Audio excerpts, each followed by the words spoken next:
Episode 4. All right. Hello, everybody. I'm Arianny. I'm Nicole. And welcome to Pink Bonnet Talk.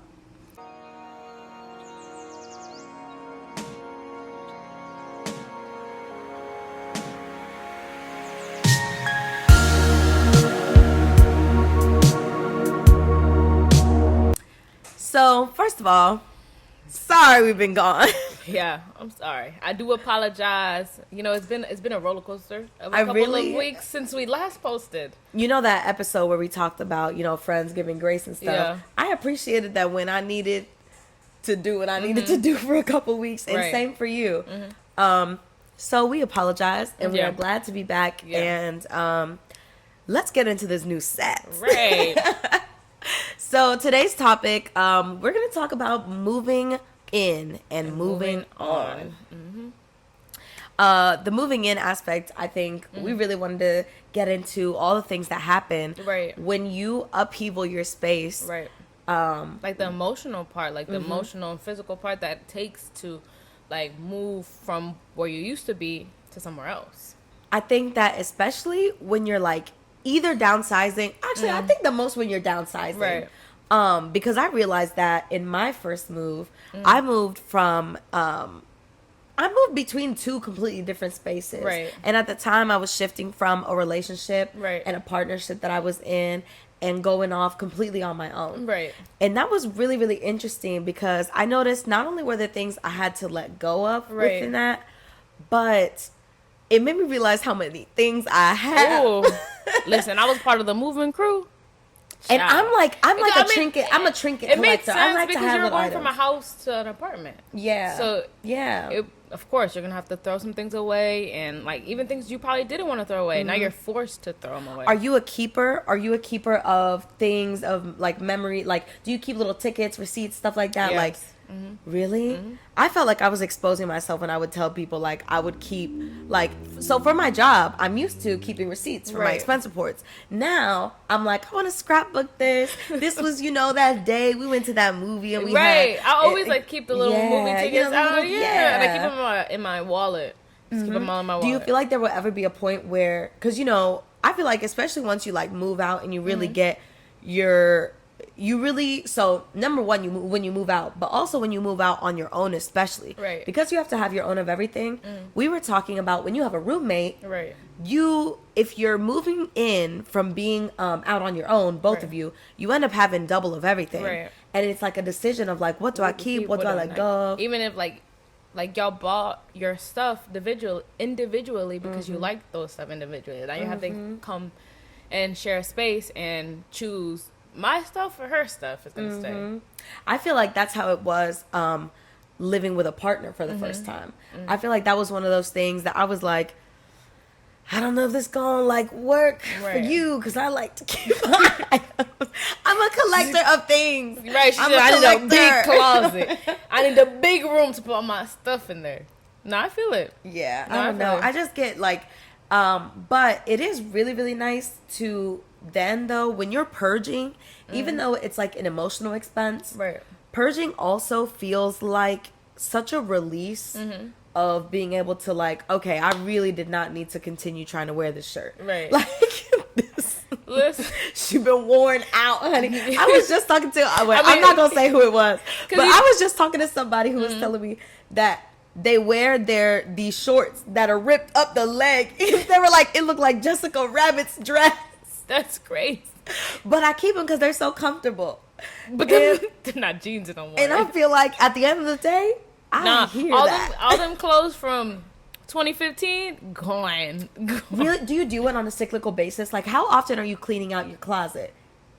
I don't know. I've moved a couple of times, and usually when we move, I throw away because that's when you officially go through all of your stuff that you have, which you probably don't do on a regular basis. Like when I was going to college, and I was going from my room to a smaller room, even though I had to go through all of my stuff, and while I was doing that, I was throwing away all my stuff, I guess, from like that I had in high school, and all like the clothes that I wore in high school because I don't wear them anymore. Yeah. I do not wear them anymore. See, one thing that I will say is I just had a conversation with somebody talking about how especially when you're someone that's between sizes, you kind of hold on to things even when they don't fit you anymore, because you're like, oh, if I could just fit into this again. And that whole like movement around dress for the body you have, not the body that you either had or wish to have. Right. That is one of the things that keeps me holding on to clothes. I have a ridiculously unnecessary amount of holding on to. I understand. Yeah. But I feel like sometimes when it comes to, I guess, body, like, shifting through sizes. Yeah. Where, like, you can keep some of the old sizes that you had, because you're like, once I'm going to get to that size again. Like, I'm going to... Child. Like... And it be hard. Yeah, and then you never get to the size, so then you're just holding on to a bunch of clothes you're probably never going to wear again. Yeah. And every time, the emotional labor that goes into reviewing that piece of clothing, like, again, like, if you're ever changing up your closet, you know, when you're shifting seasons... Picking up that little skirt and being like, one day this was me. That was me. No, this is me. This used to be me. I used to be this. It's the same thing, like, but going also, through your old pictures. And my gosh, like, I do that all. Snapchat makes me do that because they send you those little reminders. Do you go through your old pictures often? Sometimes, but I don't think I've changed too much on like my sizes and stuff like that. But like holding on to things, like, that's like a part of moving out or moving into somewhere, but that's also like holding on to people. You can also hold on to people, just that like how you hold on to clothes. Dang. That is one thing I feel like for me, especially why I keep certain things. I feel like I've always been like a person. This is such a crazy thing to be comparing this to, but you know how people would always say, like, in the SVU shows, like, the perpetrator will keep a piece of an article of their whatever. Well, I feel like for me, I feel like I always kind of hold on to like memories of people, like through little trinkets and items or memories or things like that. But the minute that's gone for me, I'm like, you gotta let it go. I'll see you later. That's the only way. That is one of the only quickest ways to get me to throw something away. Is if I'm just like, oh, I want nothing to do. I don't even want to jump my mind back to this moment. I mean, I guess in a way that, like going off of the trinkets and like the whole the items and holding on to things like that, you can end up holding on to people and like not moving on from a person because you don't want to. You have all of these good memories, even though that person's bad for you, but you all got all of these memories that you want to hold on to, and then you're stuck with that person just because of the memories that you used to have. Yeah, I think that's fair. And I think that is one thing of like, for me, something that really helped me was realizing, you know how we was talking about, you know, when you write in your journal and feeling like you're putting all those things into a place and getting rid of it. I feel like for me, when I was really trying to completely burn things from my memory, it didn't work as well as when I decided to just archive them. They can still exist within me because they were a part of my existence, but they're just in a different place now. That belonged to a different person. Okay. Yeah, I think that's how I've decided to like really be better about moving on from things and kind of keeping chapters closed. Like earlier, we were kind of talking about relationships and whether you go back to people or not. Right. And that is something for me that thankfully I think has developed is being like, you know what? I can archive this now. I can. Do people say archive or archive? Archived. Girl, someone just said to me the other day, they were like, are you saying that like I was gonna let you ride with it. I'm not gonna let you. You weren't even gonna correct me. No. That's crazy. Well, I've decided archival is the evolution of my ability of letting go. Instead of like rage dumping, like just getting rid of stuff for the sake of it, you know? Because I feel like that's the thing is, if you completely get rid of it, you also get rid of the good parts, the things you learned. Right. Versus when you did... Yeah, you always need to learn from situations, and either that be people or... And be able to settle with them. Yeah. Be able to really, really just like, yeah, this happened. Like, we can acknowledge. Right. That did happen. And I feel like... But I feel like a lot of people can struggle with the... Like, if people were to come back into your life, people struggle and allow people to come back into their life because... what is the word I'm looking for? Because they want to feel wanted. Yeah. You know what? That was something for me that really was deeply rooted in insecurity. Okay. I wanted to be wanted so badly. That you allowed all these people to gain your energy again. And to regain it at that. Because that's the thing is that, like, I feel like if you're someone that truly will never let people go, and I was like that for a really long time. Right. It felt to me like, oh, like you want to share my energy? Like I was here for it. I was super, super excited for it. And you don't have to do that. No. You literally do not have to do that. There's nothing back in it for you. If you decided at one certain point, this person should no longer be in your life. Or if they made that conscious decision to not be in your life. Yeah, to no longer to no longer like why like now you want to come back. And honestly, now that I've kind of taken that approach as well, it is very, I feel like it almost affirms for me the fact that that's a new level of moving on. Right.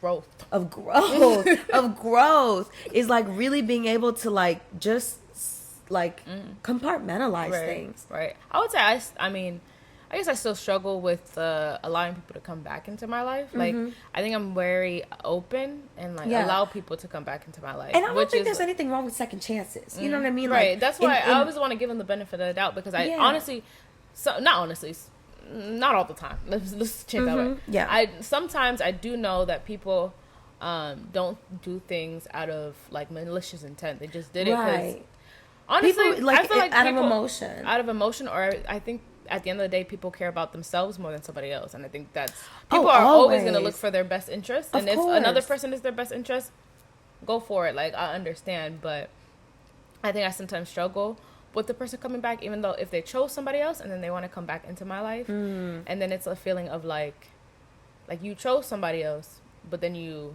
That's one of the quickest ways for me to automatically add you into the archive, honey. Right.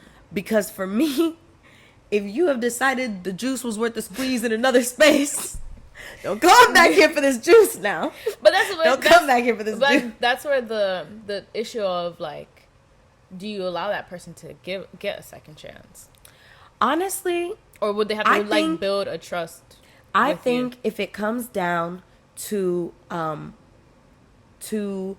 choices, and you have not chosen me, what am I about to turn around and choose you for? You're right. 'Cause you didn't choose me when you had the chance. You didn't choose me the first time. Right. So it's like then you left and realized that person just didn't serve you the way you thought you wanted to be served. And then you came back to me because I had all the good jelly. That was crazy.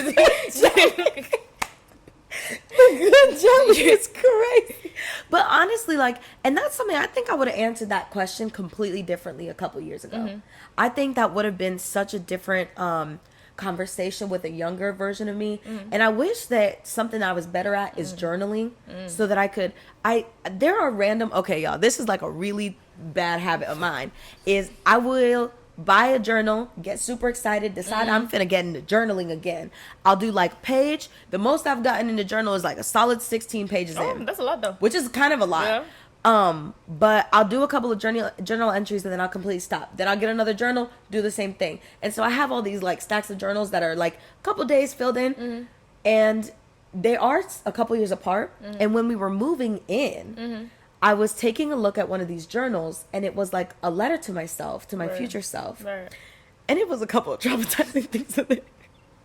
But aside from that, it felt like one of the only true times that I got to have a conversation with a younger version of myself, because that was the actual version of myself at that time. Right.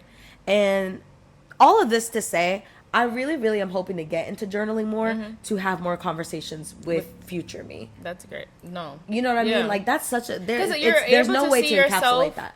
Because the way I was talking in there, the way I was writing, my vocabulary, I was like, girl, you needed some grammar. But because I was saying, like, because you go through life not realizing how much you've grown, or how much, how different you are than what you used to be. Like, you realize, but it's like you don't know the day-to-day steps or what happened in those moments, and you're able to go back and look and be like, dang girl, you was really going through it. Like, you know the notes in your phone. You're like, dang. The notes that are too long to be a text, you type them in the note first. But it's like a dang, like I was really feeling like this, and like my mindset, my growth has changed. Like, I don't allow some things that I used to allow. Yeah. And I feel like understanding and being able to quantify the fact that like you have changed in some way also is like a growth hormone for you to be able to continue further growth. Because if you've seen it in yourself, you can see it for yourself. You can really have both of those pieces of that perspective. And I think that is something that going back and like I often go through some of my old photos and through some of my old notes and things like that, because I feel like if I can see how far I've come, I can see more where I'm going. And I think that has been pushing me to take on a lot more, is because I'm like, I would have never been able to do that. I would have never been able to, like, even now. So moving into this apartment was like something that teenage me would have thought was the coolest thing in the whole world. Like, prime location, we're loving life with my like best friend in the world. Like, it really is something that you look back on these type of days in the future and go, like, that is really something that I wanted for myself. I got for myself. Manifestation. Libra season is coming up now. Girl, let's not talk about that. Let's get into it. Listen, Virgo's not even done yet. I know. I have some Virgos in my life that I really, really love. And I like to watch them in their season because they really... I have a friend that just... I always feel like... Matter of fact, I'm going to go ahead and just... Nicole Zaya, this one's for you. I'm going to shout her out on here. She just met someone that she's looked up to for a long time. Because she's always been a big OSU girl. And she met someone out of the OSU organization. I can't remember exactly who it was right now. But a goal she's had for a long time. And I feel like that's an example of someone that I've always seen, like, consistently manifest a message for themselves and actually be able to reach those things. You know, like, I feel like that is something you have to have absolute belief in yourself if you're gonna say I'm headed in this direction. And you can't keep everybody in your life along to do that. 100%. They don't deserve it. They don't deserve it, especially them comeback people. Said don't come back here around no more. Don't come back here no more. So under what in what positions have you found yourself in the past that you have been the comeback person? I've never been the comeback person. Never. I think, girl, I've been the comeback person. Excuse me. Let me tell you, I have. No, I have, and it's equal parts fear of something new and equal parts comfort of the old. I don't come back because it's a pride issue. Like, my pride just don't let me. Because it's like, now you go. That's that Leo. Now you're going to be able to say. Now you're going to be able to say I really wanted you. So it doesn't allow me to. She said it like it's the feeling. A force. The force does not allow me to come back. Especially if somebody left me. You're not hearing from me again. Never. Okay, like, I'm not ever reaching out. You can reach out to me, but I'm never reaching out to you. Period. I think that's such an important, like, honestly, as much as people say, and here we go back, talking back egos. When we discuss what an ego is, I feel like it automatically, people start to talk about it in, like, a negative sense of the word, but your ego allows you to not be in embarrassing situations, and I respect that. No, because then I'm like, oh, what if they go around saying, look who want me back? I could never. I simply could not. I could never. Period. I could never. Period. Or like a man saying, like, oh, look who bothering me, or like, look who hitting up my line again, or something like. It could never be me. It could never be me. So how do you feel about that in other aspects? So in friendships, is that different for you? I know. I feel like it's the same. Really? Yeah. Man, so once a friend has lost you, it's don't come back here no more. Yeah, they lost. You know what? Me. I have tried. They can like I said, they can reach out to me. I will always be receptive. Doesn't mean we're gonna be friends again or be back together or whatever. But I'll give you a time of day conversation, whatever. Yeah. But I would never reach out to them. That's something that has changed in me as well.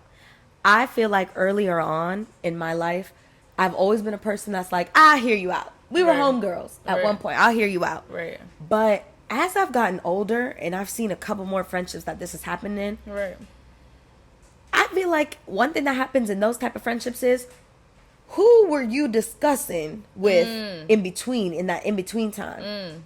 And if you were not talking about me and strictly minding your business and doing your thing, we can have a conversation. We can discuss.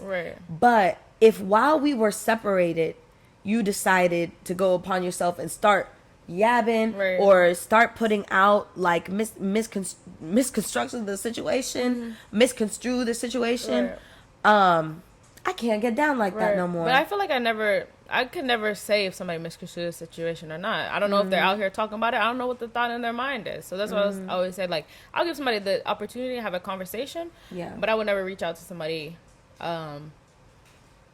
especially if I feel like they're ignoring me. Is that something that gets under your skin? You get 2 double texts. I mean, one double text. Sorry, you get 1 double text. Yes. And if you don't answer me again, and like let's say you answer me like a while later, it's a no, ma'am. It's a no, ma'am. It's a no, ma'am.